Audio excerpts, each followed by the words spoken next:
So it's the middle of summer, and you know what that means. Halloween is right around the corner, and what better way to exercise my undying love for all things Ian and Hallow by talking about the things that make me scream and wallow. That's right, nothing catapults the shit out of me faster than reading up on some spectacularly spooky creepypastas. You know, those scary stories, the majority of which are written by 15-year-olds with access to thesaurus.com and MS Paint. Yeah, I just got back from the doctor after a recent run-in with some hyper-realistic blood and have now been officially diagnosed with the irrational fear of the color red. Yep. The creepypasta, derived from the term copypasta, in itself a portmanteau of copy and paste, is often associated with those spooky big blocks of text that go viral. Basically, internet horror stories. Now the meaning behind the term creepypasta has evolved a bit over time. After all, what with the term believed to have been coined back in 2007, these days with access to more powerful video and image editing software and game development tools becoming more readily available, playing around with all sorts of mediums to tell a mildly unsettling tale over the web is becoming far less of a commodity. While the definition still technically defines a creepypasta as text on a page, these days it's used more of a catch-all for all kinds of scary internet media that unravel a fictional story of some kind, at least from what I've seen. Regardless, what one might define as a creepypasta might differ from person to person. Some will die on the hill that a creepypasta by law cannot exist outside the realm of a couple paragraphs on a PNG, but I like to think the colloquial definition extends past that these days. We're far more capable of delving into new and creative methods of telling a story, whether that's through a webcomic, a YouTube video series, a video game. Video game creepypastas are the bane of my existence.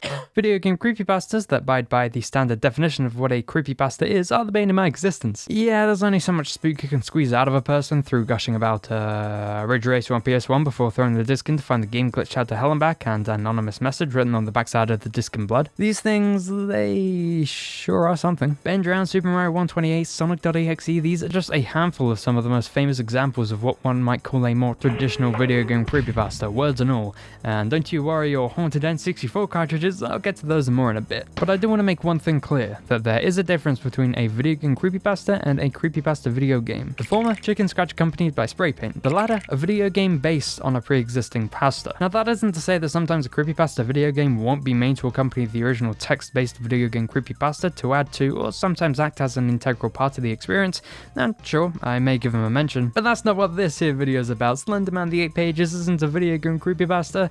It's 2012 Let's Play bait. Basically, video games based on / recreating video game creepypastas are allowed. Video games based on your good old standard run-of-the-mill creepypasta, they are not, though there may be some exceptions to this rule. And with that being said, I want to take a look at some of this garbage, and I'll reiterate, not everything I'll be talking about matches the definition of a creepypasta exactly. Yes, I'll take a gander at some of the more traditional stuff, but I also want to check out a whole lot of garbo that technically falls out of that circle, but screw it. Makes a good video, eh? Whatever, just enjoy this. These will either be so shitty it's entertaining, or genuinely good. Happy days either way. 2010, what a year, right? Start of the decade, someone writes a Minecraft creepypasta, truly a significant era. Yep, Big Ol' Brian gets yoinked into existence with an anonymous creepypasta written and posted, I'd imagine anywhere between August 13th and August 30th. The former date going by the release of the version number in the edited screenshot included in the story, and the latter marking one of the first mentions of Herobrine, or him, in reference to a livestream supposedly capturing the entity in-game. That I can only assume to have been inspired by the creepypasta, and not vice versa. The tale's fairly short and sweet, but can be boiled down to Minecraft's gonna make you ship bricks. What is this, 2010? Okay. Some dude plays the game with the lowest possible render distance, conveniently enough, meaning that they never get a good look at the supposed second player in their single-player survival world. Has their posts detailing findings taken down supposedly by the very same entity appearing in the game. Discovers they aren't alone when they find an email directory of other users sharing the same experiences, finding strange man-made structures and tunnels in their worlds too. Then, goddamn, Herobrine is not just dead brother or something. Ooh. Yeah, okay, sure, it's easy enough to make fun of this stupid little creepypasta these days, but back in 2010 when hardly as much was known about the game as is known today, yeah, it's definitely ruffled a few feathers, no doubt in part due to that infamous livestream. People believed it, and I can't imagine hoaxes like these were all too common back then, at least something that started out as insignificant as this being drawn out to be bigger of a deal than it really was at the time. So to successfully pull something off like this and fool the masses is at least something to potentially consider considering a feat. What is this? But it's impossible to fool people on the internet for too long, usually, and sure enough, people began mocking Herobrine in a Minecraft forums thread after figuring out that the supposed Herobrine sighting was likely just a retextured iron door, which inspired a couple of tasteful texture edits. Haha, whoa guys, the Minecraft sheep has been possessed by Herobrine. I mean, that's not a thing that happens. is it? The legend was officially debunked by the creator of Minecraft himself in January 2011, but the damage was done.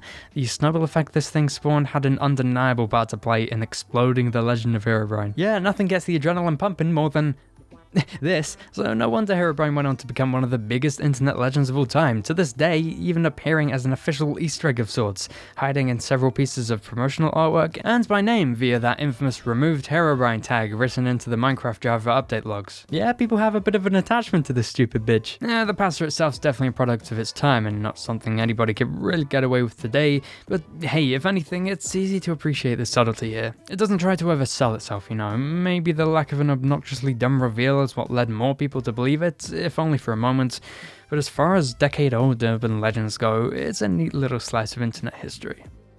Picture this, you're playing Sonic 3 and thinking, where's the explicit gore? Sonic.exe was posted to the Creepypasta wiki on August 9, 2011 by user JC the Hyena, and was removed by admins less than 3 years later on January 14, 2014. Yeah, this is one of those. It was deemed badly written and had too many cliches, which might be in part due to it being badly written and having too many cliches. This is what probably comes to mind when the taboo of video game creepypasta is uttered.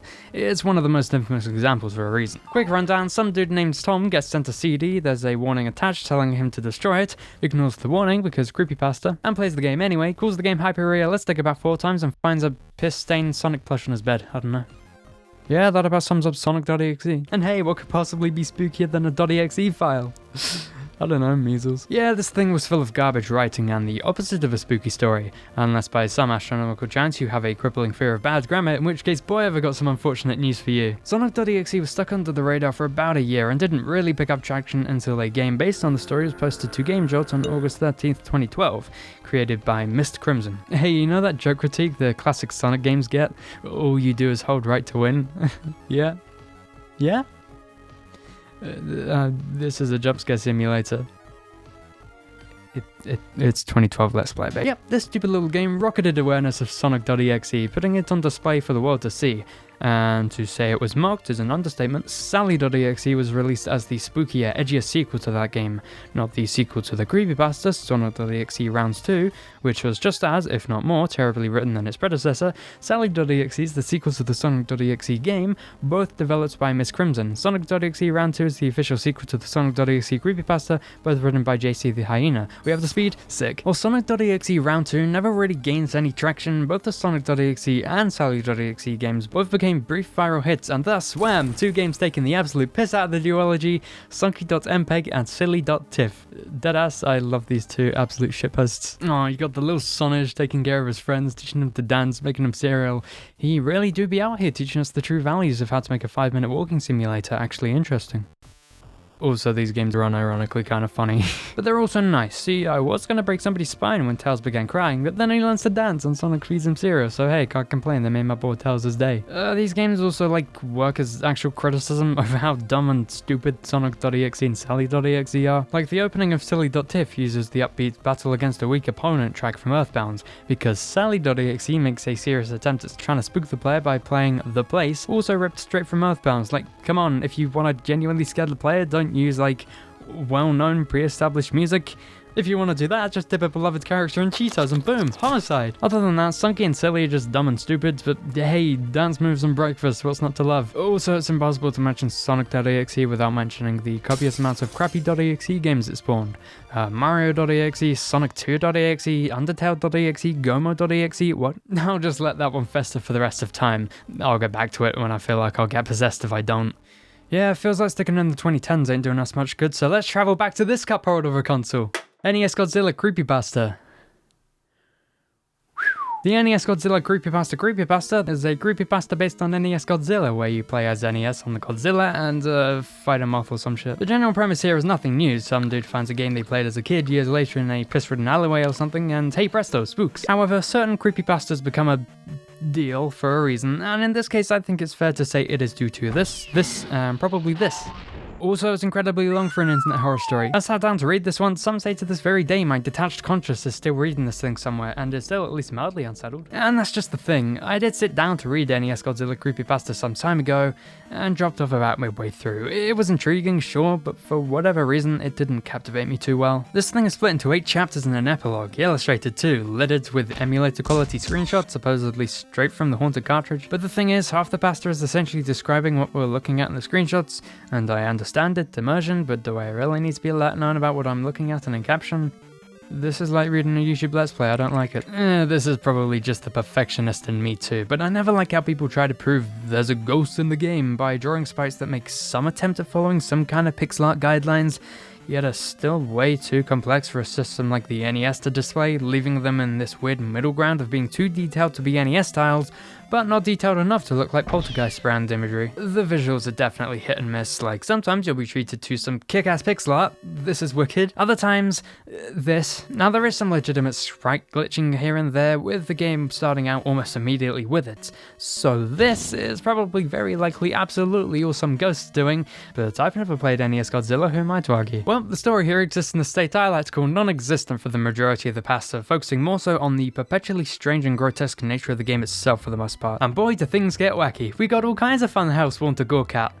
Like this garbage. Super Meat Boy here acts as each world's final boss, and becomes progressively more aggressive the more you encounter him, i.e. chases you through an absolute barbecue of a stage until you eventually outrun him. Between these short segments though are the rest of the game crazy. I'm not totally familiar with the actual Godzilla on NES, but I'm willing to bet there's a lot less, you know, this than in this here creepypasta. It's just a whole lot of spooky, grotesque imagery and other fun events. Organ Donor gets a name, Red, the game becomes self-aware and starts breaking the fourth wall, responding to the protagonist's commentary, music and sound effects far beyond what the NES's chip was capable of producing at the time play at intervals, some super disturbing real-life events get talked about, Red eats some Blue Angel dude, that's fun. Eventually this all culminates in a final boss battle with Red. The protagonist gets paralyzed to a seat and threatened with death if he loses, then oh, then OM, then so it turns out the Blue Angel dude is the protagonist's girlfriend, and her killer is Red, who has been torturing her for years inside the cartridge. So anyway, she gives the player a new monster, Red dies, roll credits.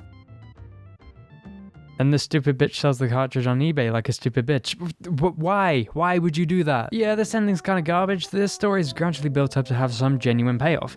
All along, this wasn't just some spooky game, you were working towards putting a soul to rest, freeing them from this torment. Then the epilogue comes along and reminds us this is a story written and posted on the internet. Why not destroy the cartridge or something to free the soul?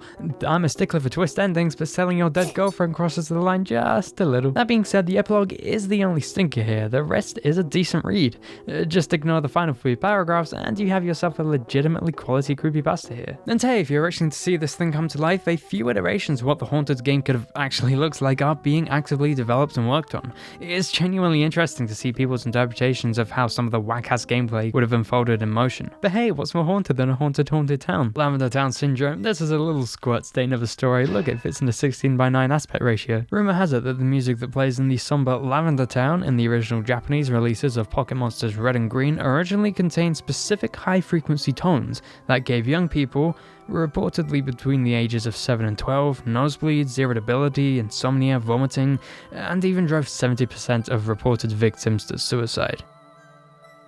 Did you know Tetris gives you rabies? Trust me, I've visited the webpage before. Yep, this was bogus, and while this story peaked in relevancy for a good while, with variations of it floating around for a bit, there's never been any strong damning evidence that this ever occurred. However, the very first account of anything to do with Lavender Town Syndrome was posted anonymously to Pastebin on July 5th, 2010, packed tight with reports leaked by a rogue Game Freak employee. Supposedly. To sum up, Lavender Town Tone, as it's referred to here, induced headaches, bleeding, mood swings, unprovoked violence, all from young children who'd reached Lavender Town wearing headphones. Supposedly, Game Freak wanted to leave an impression on the player, with them stating in an interview that upon listening to the first version of the Lavender Town song, their manager told them to slightly change it because it would upset children. What their manager was likely referring to was the experimental use of binaural beats, taking two slightly different frequencies and playing them in each ear to create various psychological effects to be induced upon the listener, and in turn, yeah, this is supposedly what caused the adverse side effects. So, an admittedly stretched medical reason for the deaths of hundreds of Japanese kids, an experimental version of Pocket Monsters Red and Green, and a fictional haunted town in said game for this all to stem from. All the best ingredients to bake the perfect creepypasta, right?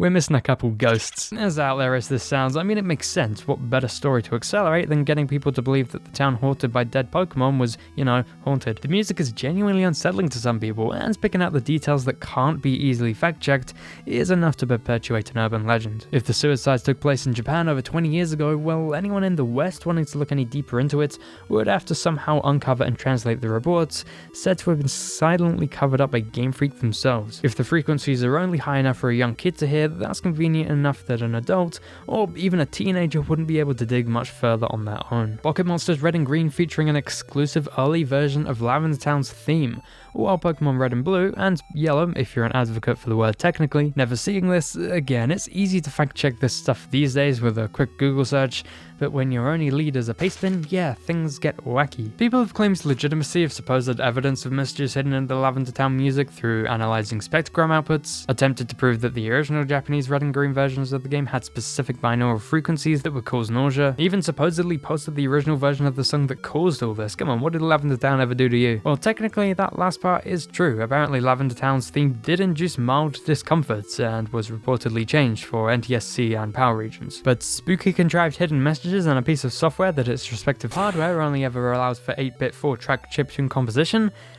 No. Binaural tones, on the other hand, are a legitimate thing, and credit where credit is due. I can imagine one or two people getting a tad sick of the Lavender Town theme's high-octave melody after a while. But vomiting, illness, suicides? Again, rabies. That isn't to say that there isn't no reason that fans new to the rumour couldn't imagine something like this happening, probably due to something like this already happening. The infamous Japanese name of an episode of the original Pokemon anime that induced seizure-inducing flash and colours that I'm not even going to attempt to announce, episode of the original Pokemon anime contained an infamous scene that included seizure-inducing flashing colours, and you bet that caused a wee stir, causing epileptic seizures, and they reported 685 children. So the idea of some prior infamous widespread Pokemon-related incident is somewhat believable, if just a little physically impossible. But hey, Lavender Town Syndrome made the rounds anyway, and significantly so that it's still talked about to this very day. And of course, while it's nowhere near as big as it was, it's still interesting to read up on a decade's worth of discussion and intrigue. Speaking of rare games and dead kids, Petscop. Petscop, this is automatically my favourite pick of the bunch. Now you might be asking yourself, gomotion, how could you possibly compare a 24-part video series to short internet horror stories? And isn't this technically not a creepypasta? Just let me have this, man. Petscop. It's my freaking jam. Petscop exists almost purely on a YouTube channel of the same name, shown to us in a Let's Play format through Paul Leskowitz, the series protagonist. On the surface, the game presents itself as some cutesy, obscure, Japanese puzzle game-esque experience. Bright pinks, blues, and whites scatter the screen as you traverse Even Care, a sanctuary holding what the game refers to as pets. Your job, allocated to you by a series of signs you can interact with, is to essentially capture each pet by solving a basic puzzle of some kind. But that's just it. The game will tell you that you're only rehoming these creatures, all the while they seem to actively avoid your reach. Pokemon. Yes, the obvious comparison can obviously be made, but I don't know, man. There's no competitive element here. It's simply tricking helpless creatures into following your lead. But hey, maybe that's looking too deep into it. Look at the cute game! Yeah! So the game portion of the game constitutes about 2% of it. The rest of Petscop exists in an underworld of sorts, the New Maker plane, in parallel to the Gift plane. Think Silent Hill or Stranger Things. It's roughly that sort of concept, except the New Maker plane isn't a direct hellish mirror image, more like a collection of symbols, imagery, and landmarks spread across correlating locations that can be put together to make familiar connections to the Gift plane and Even Care, and the overarching story. For example, there seems to be a strong running motif throughout the series involving gifts and presents, which are present both in the Gift plane and the New Maker plane. Now, what a lot of the specific clues and references strewn about actually mean? Yeah, dunno. While there are definitely some real-world events that can be traced back to references placed in the New Maker plane, as well as several story elements scattered about to help build the idea of some overarching Petscop lore involving Paul Leskowitz, our protagonist, Rainer, the creator of Petscop, Marvin, some old creep, and a few others, Petscop is more or less a vague enigma of ideas and theories that don't really have a fully furnished, satisfying conclusion. There's a lot to pick apart from this series of videos, and there are 24 episodes here, some reaching the half-hour mark, but ultimately the whole point of Petscop seems to be to tell whatever story you can come up with the pieces left out for you. This was something directly implied by the creator of this web series at PressedYes on Twitter, and while some people might call that a cop-out, I think it's a really interesting twist on the entire concept of world building. Yes, it kinda sucks that there isn't one defining storyline or anything that'll ever prove one theory correct over another, but I think intentionally ending off your series by leaving it up to the player to decide for themselves what a satisfying story could be is at least an interesting concept. Also, hello, visually and thematically the series kinda kicks ass. On the surface this game looks almost exactly like some 5th gen era shovelware puzzle game, though even as early on as before the new Mega Plane is even revealed to us, some cracks do show, namely the piss-coloured short man we play as. Officially, this Eraser nub of a character is referred to as Guardian, but fans took the liberty of naming the little dude Null long before that. I don't know, I mean it works. Apparently it's a portmanteau of New Maker and Pool, which I think is far more fitting to link them to the New Maker plane rather than pretending the character design here even remotely fits in the fun and cutesy puzzle game. Yeah, the glazed pinpoint eyes, the vomit green skin, and whatever weird beak-like facial disasters going on here sorta kinda definitely paints them as the embodiment of how not to design your PlayStation entry mascot. They fit far better down in this spooky, dank dumpster fire of an atmosphere. Look, a dead kid, that's scary. Speaking of though, Petscop does horror incredibly well. No, not through jump scares or sodding Cheetos, Petscop actually knows how to use its format to unsettle the viewer. Paul's just as confused as you are, usually. This is his first time experiencing all this too, with some genuinely believable reactions when we get to hear him talk. I could legitimately talk about this thing for hours. Petscop's brought something to the table that nobody's really executed in this way before. It takes the age-old idea of making a kid's game scary and does something with the concept I don't think I've ever seen. Not only is the game itself built entirely from scratch, but it also does an incredible job at selling itself as a real PS1 game. Also, the game was built entirely from scratch. That's kind of insane. The game unfortunately, however, isn't playable. That much was made clear by Press Yes. Half of Petscop is purely scripted. You couldn't throw the game at some rando and tell him get me to the sentient all and expect directions. Which is why, not unlike NES Godzilla, there have been several projects dedicated to recreating the thing from the ground up, with the Giftscop being the most significant one I could find. This is eerily faithful to the source material, even going as far to break down and emulate the various screen filters used for that vintage analog scanline look. And this thing ain't just recreating the core game itself, no, it's also already implemented multiplayer and commands. Goddamn. Anyways, friggin' go check it out. It's a super neat little experience I'd recommend to anyone familiar with Petscop. Oh, and to say Petscop's influential would be underestimating the amount of video series that attempt to do the same thing by building a game from the ground up and giving it the old 1-2 supernatural twang, but I've yet to come across any that hold a light to the production value and storytelling of Petscop. Also, just the absolute amount of Petscop parodies, most of them are total shitposts dunking on Petscop. Take Sheriff Domestic for example. Ah, your name is Dickhead. Yeah, it's one for the ages. Yeah, Petscop. It's good, man. Sticking with the 5th generation of gaming. You ever accidentally buy Ghost? Ben Drowned, created by Alex Hall, with its first of many posts appearing on September 7th. 2010 really puts the emphasis on Haunted when it comes to this bread slice of a game cartridge. This is the infamous cream of the crop when it comes to Haunted N64 games. It's definitely an interesting little pot of wonder, centering around a college student known only as Jadusable, who meets some old guy at a yard sale, grabs a copy of Majora's Mask with the label torn off, and bada bing bada boom spooky hours. Now, one thing I want to preface all this with is that Ben Drowned is technically the first arc of a much larger ARG, and you know what that means. Yep, even a full summary of everything that went on here would eat up a lot of time, and hey, I'm pretty sure that gomotion.exe thing's starting to kick up a little. I keep hearing the Kefka laughing in the background. So I'm just going to stick with the original creepypasta here. If you want an in-depth summary of this whole thing, go read the wiki or watch that 40-minute Night Minds video. Apparently the guy makes good stuff. Ben Drowned, commonly known as the Haunted Majora's Mask cartridge, and Jadusable, and you shouldn't have done that, is a multimedia creepypasta that incorporates both text-based logs and YouTube videos into the mix, acting as a full-on preservation documenting our protagonist's experience with the game. And oh boy, what an experience. We got missing avatars, music playing in reverse, a ghost in the game. Yeah, I'm not accusing Ben Drowned of spawning the ghost in the game trope, but I'm accusing Ben Drowned of spawning the ghost in the game trope. I mean, it's whatever, right? It's about how that element is handled rather than being purely about the fact that it is an element to the story at all, and it can work in a lot of creepypastas. If it's done right. And most of the time, it's not. This thing at the very least doesn't shoehorn the concept in. It works well enough and doesn't try to treat the fact that the game is haunted as the big reveal at the end or nothing. Rather shows over the course of Jadusable's posts, directly and indirectly, how badly the ghost's been messing with him. Now, the ghost of course being Ben. Now, how Ben died, you ask? plays Tetris and contracted rabies, poor guy. Some people praise Ben Drowned for this, others aren't too fond of it, but hey, it's at least easy to appreciate the commitment that went into, and technically still is going into this thing. Tons of scripted events and specific assets and set pieces needed to be worked into whatever ROM hack was cooked up for the video portion of Ben Drowned. For example, I've never ROMmed a hack before, but I imagine some people might overlook the fact that this is essentially a reprogrammed Majora's Mask, whether you like it or not. And hey, sure, in theory, these things are super easy to make. Here, watch. Hey guys, it's Vib Ribbon for the Sony PlayStation. But it's safe to say that there was a suitable amount of effort put into all this, and of course, what scares you is subjective. But there's no doubt that, there is actual reasoning for everything that plays out in the series, and while it might not be my cup of tea, I can definitely see the appeal here. I think this just works a lot better if you're already familiar with Majora's Mask. Oh, but Gomo, you said Petscop was good, and that's not based on anything anybody's familiar with, you stupid bitch. First off, ow. Secondly, I feel like Petscop's a bit of a different scenario where Ben Drowned spends far more time focused on the innocent game itself, going all woozy and glitching out on that. Petscop takes the viewer into the darker premise immediately, using the incredibly unfinished work in progress of a PS1 game purely as a basis for the much more expansive quote-unquote dark portion of the game. Basically, I kinda just ended up skimming through a lot of this thing on my first time. I'm not familiar enough with Majora's Mask that just the game acting in a way that it shouldn't doesn't really bother me all too much. Now put me in front of Sonic Rush and shove a ghost in that little grey crouton of a cartridge, yeah, now the shit ain't start appearing.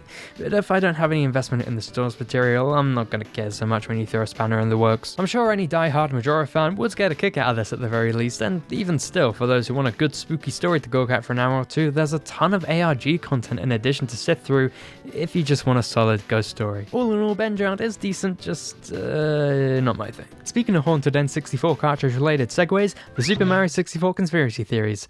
Oh boy. Since late 2019, certain theories surrounding Super Mario 64 have been making the rounds, but things didn't really start getting wacky until early to mid 2020, where things got so bananas that the infamous Super Mario 64 iceberg, an image detailing all the most commonly talked about Super Mario 64 conspiracies, began to weasel its way into the works, split into several different tiers, categorizing each conspiracy by how absolutely batshit crazy it is. Some of these are kinda sort of more reasonable, like the assumption that Bowser's sub traveled to Dia Docks through a hole in the wall from the body of water outside the castle, somehow, or that King Bob-omb turns into a rolling ball when you defeat him, or that the remains of the Womp King are turned into the tower of Womp's fortress, all fairly reasonable stuff. And then there's the theory that the entrance to Hazy Maze Cave is a sewer, and that Mario enters Wet Dry World early in a Got Milk commercial, and that Yoshi commits suicide. Then there's treating Lavender Town Syndrome as a cover-up for all of that. Okay. Now it's easy to dismiss most of these. After all, the game is over 25 years old, so how do you get people to believe in something they've never experienced? Simple, get them to believe that it happened to everybody except them. Yeah, the root of a lot of the conspiracies lies in a 4chan text post in the form of a mini creepypasta claiming that every copy of Super Mario 64 is personalized. It goes on to claim that the game has experimental AI that adapts and subtly creates a slightly altered version of the game tailored specifically towards the player. You ever play through Super Mario 64 and the game doesn't trigger a paranormal infestation? Yeah, just decided not to chat shit. Now again, but there are definitely one or two notable ones to pick from the bunch, with one in particular that can be officially noted as the coolest one. Possibly one of the most infamous conspiracies is the Super Mario 64 Wario apparition. Yeah, what began as some anonymous creepypasta post on 4chan based on this E3 1996 video, turned image by James Blast Past Plaza, turned video by Outside Plain Zone, evolved into an absolute unit of a trend, recreated and interpreted in a myriad of different ways by tons of artists, modelers, video editors. For such a basic concept, people clearly had a blast pulling what they could out of the legend, crafting some pretty decent stuff. While I don't think the appeal of this came from anybody's legitimate belief in the concept, I imagine most people have seen this kind of thing come and go over the years, and to get as close as possible to recreating what could have been is in itself such an intriguing and fun concept. People like emulating genuinely creepy stuff, and with clever audio and video editing, 3D modeling skills, and ROM hacking, it all culminates into the result of talented people just making stuff for the sake of it. And it's difficult to tell for sure. Fan concept based on the apparition might have grown in popularity in conjunction with, or possibly inspired people just generally wanting to turn the development of Super Mario 64 into a legend in and of itself. Dude, there are like tons of channels that exist purely to document these fabricated old recordings and beta footage of the game, encouraging legend and rumor purely for kicks, and it's actually really cool to see. Yeah, I don't know, people just enjoy taking beloved IPs and doing whatever it is they do to them when they're not enjoying them for what they actually are. One that sticks out to me personally is the Super Mario 64 Beta Archive. This is a format closer to the Ben Drowned series of videos or Petscop, taking something cute and friendly and twisting it just enough to draw something spooky from it. Beta Archive is a pretty legitimate feeling YouTube page though, featuring a collection of fabricated old renders, music and beta footage that honestly fooled me when I first found out about the project. This thing never goes too far, keeping spooks at a minimum, and utilizing the idea that maybe an incredibly popular N64 game did have some dark secrets sometime during its development worth making a fuss over. Yeah, it definitely feels like there's been a collective ambition to twist Super Mario 64 into some elegiac entity as of late, especially with that absolute dump truck of beta content and source code that was leaked. To say this game is suddenly back in the public eye would be underselling it. And it's surreal to see an almost modernization of those early 2000s Nintendo game hoaxes, you know, Waluigi and Super Mario 64 DS, Super Mario Galaxy DS, Ella's Real 2401. Wait, it's super charming in a way, and it's awesome to see how creative people got with this. Clearly, ghostly disembodied Nintendo characters are enough to turn heads, right? Of course, this is hardly the first time anybody's attempted any kind of Mario spooky creepypasta. The infamous Super Mario 128 comes to mind. Yeah, nothing screams "I'm mildly panicked" more than Mario Real. This pasta claims that to capitalize on the sudden influx of mature games that came to light during the 6th generation of gaming, prior to giving Super Mario Sunshine the green light, Nintendo began development of a game codenamed Super Mario 128. Allegedly, this thing was an extension of the Space World 2000 tech demo of the same name, which was built to demonstrate the power of the GameCube. Except that tech demo was nothing more than a tech demo, and while elements of it were taken and implemented into some of Nintendo's later releases, it was never planned for release of any kind. Also, the creepypasta makes out the game to implement heavy elements of realism. For example, Toad tells Mario to die. Yep. Well, hey, Mario's essentially under travel ban in Sunshine, so hey, wouldn't put it past Nintendo to include death threats too. All in all though, I definitely think Super Mario 64 is choice when it comes to hyping up a game to have some unsettling hidden motives. The game's insane awareness means that most people are already familiar with the base source material, so twisting the knob even slightly is a fantastic way to unsettle people. Old N64 era games seem to be some of the most common picks for creepypastas anyway. They're old enough that implementing new assets and scenery isn't too difficult due to the low poly counts, and the game apparently creeps people out anyway. Yeah, for some people, Mario 64 invokes feelings of anxiety and loneliness, and while I can't say I've ever experienced those feelings playing this, it's definitely understandable. The game is barely populated with anybody other than enemies. It's not difficult to imagine that feeling of emptiness, at least in the main hub world, messing with people a little. But hey, regardless, people are going to find ways to shove a bag of ectoplasm into their nearest collection of 5th gen games, and you know what? I applaud them for their sacrifice. So hey, video game creepypastas, these things are possibly some of the most hit and miss portions of the internet I've ever come across. And it all comes down to just how dedicated somebody is to selling a believable spooky story. You could go down the route of farting out a Sonic fanfiction where Sonic is evil and kills his friends, or you can make Petscop. Your move. Most of these video game creepypastas tend to focus on taking something kid-friendly, but ooh, it's spooky. Now thankfully, I already seem to be some whack-ass mofo with endlessly stretchy limbs and a worrying lack of facial features. I'm already a terrifying piece of work, I'll never fall victim to this practice. I'm just your friendly neighborhood bud, what of it? But it's definitely the most popular subgenre of VGCs. Take the fun and innocent game and make it scary is a concept that works well, clearly, but a lot of the time it's not handled the best. Taking a pre-existing game that's already built to have an element of spook to it, or straight up building something more original from the ground up, that's not only a more refreshing take, but a way of tackling video game creepypastas that I feel works really effectively if done right. And from some of the better examples I've discussed, it's definitely possible to do so. Now I know not everyone has access to the resources to put together anything more diverse than a simple text-based tale, and even at that, some of the best spooky material to come out of the internet has been through pure storytelling via the most basic mediums. But those who can go the extra mile and push out fabricated photos, screenshots, videos, playable content, a lot of the time this stuff can go unappreciated. Now in the case of something like Petscop or Ben Drowned, yeah, those two have followings that are nothing to scoff at, but with how oversaturated creepypastas are in general, let alone the video game subgenre of them, it's easy to imagine a lot more of the creative stuff gets bogged down by, I don't know, .exe games. Oh hey, that reminds me, my electromagnetic field detector's been going off for about 10 minutes. Half my home has been torn from its foundation too, but it's probably unrelated. Time to check out gomotion.exe. I'm sure I'll be fine.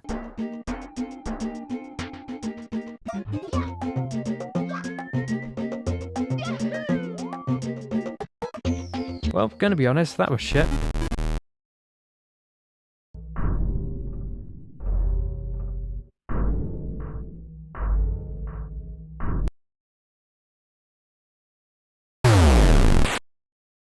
Oh, what? Oh, well, turns out in my ghost-filled rage, I managed to squeeze the plush with such force I freed the ghost that was trapped inside. Wee drawback, ghost infestation, but hey, poor thing probably would have died in there. Oh, and I got back from another visit to the doctor. Turns out I've been formally diagnosed with partial paranormal possession. In the biz they call that the incorporeal triple P for short. I'm told not to worry though, it'll subside naturally within a couple days with exposure to the colour red. Yeah.